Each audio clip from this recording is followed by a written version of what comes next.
वो देख।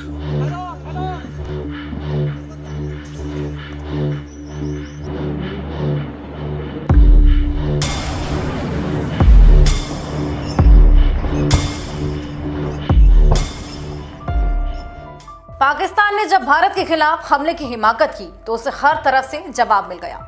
एक और आसमान से उसकी मिसाइलें और ड्रोन भारतीय फौजियों के द्वारा सतर्कता के आगे बेबस होकर गिर पड़े, तो दूसरी ओर जमीन पर भारत ने पानी का ऐसा सैलाब छोड़ दिया जिसने पाकिस्तान की नींव हिला दी।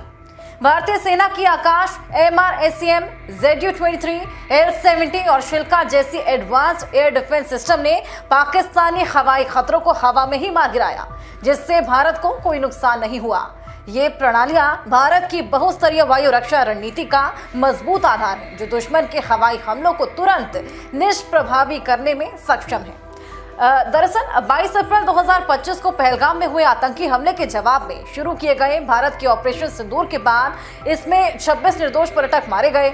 ऑपरेशन सिंदूर के तहत भारतीय सशस्त्र बलों ने पाकिस्तान और POK में 9 आतंकी ठिकानों को 25 मिनट के अंदर तबाह कर दिया, जिसमें 100 से ज्यादा आतंकवादी मारे भी गए। इस कार्रवाई से बौखलाए पाकिस्तान ने 7 और 8 की मई की जो रात थी उसको श्रीनगर, जम्मू, पठानकोट, अमृतसर, चंडीगढ़ समेत कई ऐसे शहर हैं जहां पर ड्रोन और मिसाइल हमले करने की कोशिश की, लेकिन भारत की एकीकृत काउंटर US यानी कि अननेम्ड एरियल सिस्टम ग्रिड और वायु रक्षा प्रणालियों ने इन हमलों को पूरे तरीके से नाकाम कर दिया। भारत की वायु रक्षा प्रणालियां बहुस्तरीय रक्षा प्रदान करती हैं, जो लंबी दूरी की मिसाइलों से लेकर निम्न उड़ान वाले ड्रोनों तक हर खतरे को नष्ट करने में बेहद सक्षम है। उसी का एग्जाम्पल कल हमने देखा। इन प्रणालियों ने पाकिस्तानी हमले को नाकाम करने में निर्णायक भूमिका निभाई। वहीं अगर आकाश की बात करें तो DRDO द्वारा स्वदेशी रूप से विकसित मध्यम दूरी की सतह से हवा में मार करने वाली मिसाइल प्रणाली है, जो भारतीय सेना और वायुसेना की रीढ़ है। ये प्रणाली अपनी सटीकता और गतिशीलता के लिए जानी जाती है।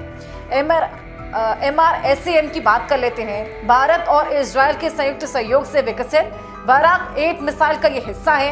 ये प्रणाली सेना, नौसेना, वायुसेना में तैनात है और लंबी दूरी के हवाई खतरों को बिल्कुल नष्ट करने में सक्षम है।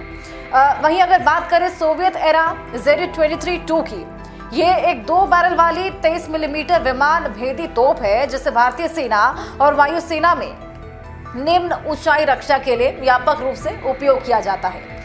वहीं अगर बात करें स्वीडिश मूल का L-70 की, ये एक 40 मिलीमीटर विमान भेदी तोप है, जिसे भारत ने अपग्रेड किया है।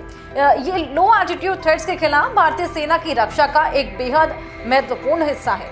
अब बात कर लेते हैं शिल्का की, जो कि एक self propelled anti aircraft gun है। इसमें 23 मिलीमीटर कैनन्स हैं। ये भारतीय सेना की लो एल्टीट्यूड डिफेंस का एक अभिन्न हिस्सा है, बेहद महत्वपूर्ण है। तो ये थे वो तमाम हथियार जिन्होंने पाकिस्तान की हवाइयां उड़ा दी, तमाम हमलों को नाकाम कर दिया।